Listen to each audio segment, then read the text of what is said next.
Have you ever been lying on the beach, drenched in sunshine, daydreaming without a care in the world? Suddenly, it all changes.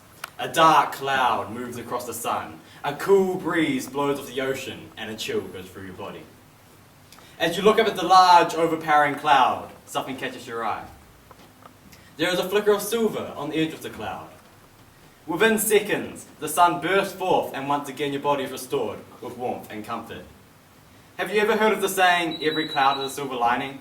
Common understanding is that on the other side of every misfortune, the sun is shining. Good can come out of evil. Happiness can follow the deepest of sorrows. Over 400 years ago, a man named John Milton wrote a poem about a cloud with a silver lining, and people have been talking about the cloud ever since. Now even computers have clouds, and I'm sure Kim.com and others have been making a lot of silver out of those clouds. But is it true? Is there always a silver... does good always come out of a bad situation? Let's take a look at some pretty tragic things that happened to some people, and see whether there was any silver lining. Here are two dark cloud stories. Imagine you're a happy man in your early 30s with a beautiful wife and a delightful 2-year-old daughter. You own a lifestyle block, and on the weekends you enjoy getting out and doing jobs on your piece of paradise. One day you're mowing the long grass on your new ride-on, feeling on top of the world and totally unaware of the dark cloud moving in. A nightmare no parent should ever have to live through. Well, this was no bad dream for Gary and Joe Pascoe, but instead a reality when Gary accidentally ran over his bundle of joy. Sophie's legs were caught beneath the cutting deck, resulting in her left leg having to be amputated below the knee, while her right leg was left with severe scarring. What good could come from this? How on earth could there possibly a silver lining to this?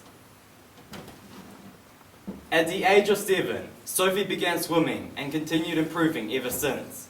At the age of 15, she went to the 2008 Summer Paralympics, making her New Zealand's youngest athlete at the Paralympics and the youngest New Zealander to win a medal. Sophie continues to win medals at competitions all over the world, inspiring many as she does so. She has been able to accomplish many of her goals, proving that there is, in fact, a silver lining to the tragedy that weekend. Imagine you're a mother about to give birth to your first child. You're full of excitement and anticipation, but a bit anxious about how the labour will be. Then it all begins, and within a few hours, you hear the endearing cries of your precious newborn son for the first time. You feel as if you're going to explode with happiness, but why are people frowning? What is wrong? What is the dark cloud coming over the room?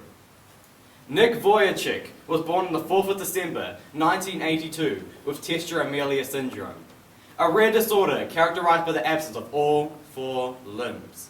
Just imagine not having any arms or legs, anything you like to do in your spare time. He probably couldn't. Nick struggled growing up, mentally, emotionally, and especially physically, but eventually came to terms with his disorder. Ever since, he has been making the most out of life, writing and publishing a book, and even starred in a short film, The Butterfly Circus, which won awards. He has completely turned his life around from just a child with no arms or legs, who had nothing going for him, to the man with no arms or legs, who has spoken to over 3 million people in over 44 countries, proving that there is a silver lining to his disorder. But hang on a minute. Is there always a silver lining to every bad thing that happens? What about the children living in Syria right now, with bombs dropping all around them, parents being killed, limbs being blown off? Where is the silver lining in that? What about the children in Auckland whose mother was murdered last month when getting off the bus coming home from work? We really can't say. Usually when a tragedy happens, it seems all dark, and it may take years before any good comes along. And looking at the stories about Nick and Sophie, their silver lining didn't just happen, but there was the choice not to wallow in their misfortunes, but make the most out of their limitations. They triumphed over their handicap and inspired the world as a result. And we know in Nick's case, in his story, that it was putting his trust in God that made all the difference. There is a special promise that says, God will work all things together for good to those who love Him. And when Nick trusted God to do exactly that, he went from wanting to kill himself as a teenager to one of the happiest men alive, now married and a proud father of a 1-year-old son. So yes, to some extent, it is up to us to reject feeling sorry for ourselves and look to God to bring good out of whatever we're facing right now. So next time you're lying on the beach, and a cold cloud drifts over to spoil your day, look at the edges, see the flash of silver, show courage. Don't think about Kim.com, but trust God to drench you again with His marvelous sunshine. Thank you.